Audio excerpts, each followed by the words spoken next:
The Milwaukee Bucks just exposed this injured Lakers team, but I feel like they really outsmarted JJ Redick in this Lakers defense. I mean, just take a look at this first play. We're going to get a double screen here by Brook Lopez and then one by Giannis. And what we're going to do here, as Dame pops off, Giannis is going to immediately roll to the basket. Now, what this does is create a mismatch opportunity with Giannis versus Gabe Vincent, and what the Lakers decide to do is roll Alex Len with Giannis down into the paint. Now, what that does specifically is allow Brook Lopez to stay wide open at 3, and he cashes an easy bucket to pretty much open up this game. Now, this started a momentum run for this Bucks team that the Lakers could really just never establish their feet into this game outside of a couple of runs. And what I wanted to do in this video was break down exactly how the Milwaukee Bucks were able to do it, kind of outsmart JJ Redick in this Lakers defense. So right here we get Giannis versus Dorian Finney-Smith. He's going to get a little bit of leverage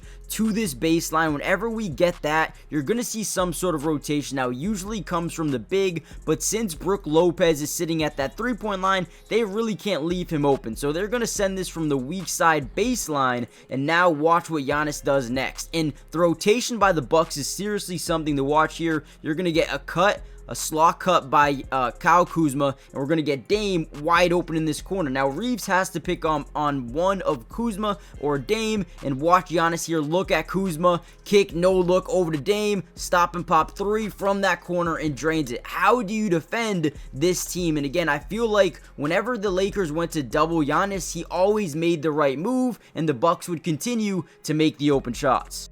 Now, look at this high pick and roll between Dame and Jericho Sims. As Lillard starts to attack the paint, the one thing he's reading is this big man, because if he doesn't hedge over to Dame, now we get a clear lane to the basket with a rolling big man as well. So off these high pick and rolls, it puts these centers in really tough spots. So again, we're going to do whatever we can to keep this big man in front of us. Now, all of the pressure of the defense is on Austin Reeves as that last line of defense, and he's not no shot blocker at the rim. So now the Milwaukee Bucks are in great position to throw up a lob, and man, what a play here from Dame. Again, brings up that big, and once he overcommits to Dame, we have that lob all day long.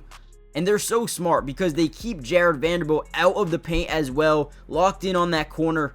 I'm telling you, the Bucks really outsmarted the defense of the Lakers today. Granted, they were missing a ton of starters. And here we go again. A couple of plays later, we get a one-on-one Damian Lillard versus Jordan Goodwin. We see Jericho Sims kind of sitting in that dunker spot. What that means is basically when you sit at that lower post right outside the paint. And what we do here in these certain situations, right, is we clear out the paint outside of that big. And here we go. Dame does a great job getting into the lane, getting leverage on this Lakers team. And again, whenever you can draw leverage, you're going to create rotation, whether it be from the top side, the strong side, or most importantly, this weak side, right? That weak side big mainly is the one to rotate over. And once, look at this, man, this is beautiful basketball. Look at what I'm about to show you. Damian Lillard is going to give just a little bit of a head fake as he is going to fake like he's going up for a floater, gets the big Alex Len to overcommit to the shot,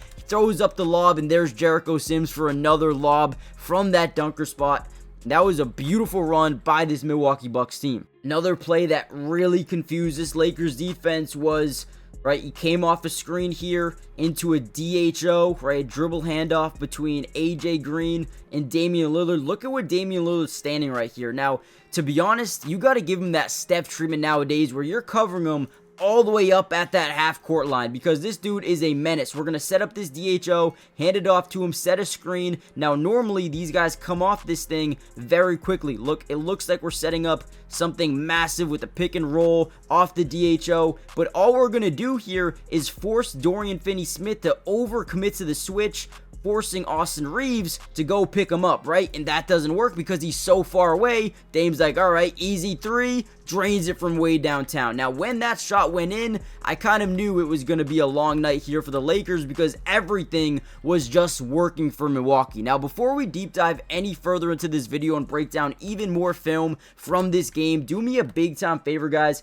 Hit that like button if you want more of these Milwaukee Bucks breakdowns, but more importantly, subscribe to the channel if you're new. It is free. It doesn't cost anything to subscribe, and like I said, we're going to be doing this all year. So join the family. Let's dive back into some more film. All right, here's another really good play by Damian Lillard. This one involves a little bit of court mapping ability, all right?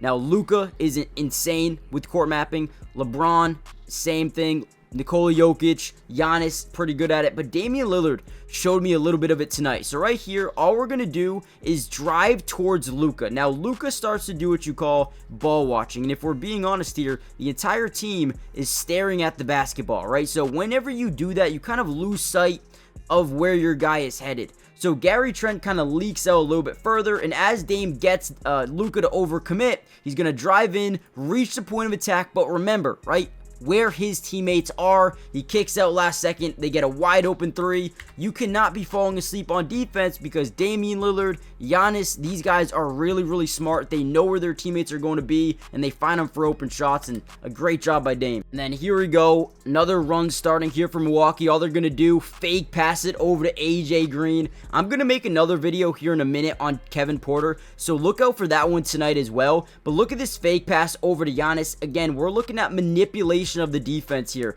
Look at what Giannis does next. All he's gonna do is act like he's getting into like a jump shot form, get this dude to not overcommit back on the rolling Brook Lopez. This defense is in terrible position right now because no one's guarding the roll, no one's guarding Taurean Prince in this corner. I know you guys can't really see him, but man, these Bucks have guys open everywhere. And all he does is lob it up and Brook Lopez throws it down. What are you supposed to do right here? First, a fake pass. Defense is not rotating. Now you have Luka as the last line of defense.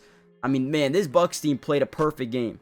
Now, one of the craziest things about this game was I feel like the Lakers didn't make too many adjustments, and I get it, it's really hard to. Whenever you're playing Giannis, teams love to send a double team, especially when he gets in that post versus a mismatch in Luka, right? The size advantage makes that a massive mismatch. So what they do is they send weak side rotation from across the floor. Now, Brook Lopez is going to cut to the basket, creating this defense to have to suffocate into the paint, but Gary Trent is just left wide open down in this weak side corner, and nobody really picks up. They kick it, wide open three, little to no contest at all, and Gary Trent hits it right before halftime. Again, very demoralizing if you're the Lakers who, you know, continue to go after run on run, but then the Milwaukee Bucks seem to answer every single time. But ultimately, this game ended because the Lakers just couldn't keep up defensively. They would drive, they would draw two, and they'd kick open to the wide open three-point shooter either at the top or the weak side corner. Brook Lopez, once again, banged home another three. It felt like Alex Len wasn't doing anything both offensively or defensively in this game. I'm not sure what he ended with tonight. It looks like 2 points and 3 rebounds in 19 minutes. It wasn't a great night for the Lakers. And again, if you're a Lakers fan, don't trip about it. No LeBron, no Rui. You're missing a lot of talent. Jackson Hayes as well. So I think it's okay. Still got a lot of time to get these guys healthy. Hit the like button, subscribe, join the family. Great game by Milwaukee. They're on fire right now, man.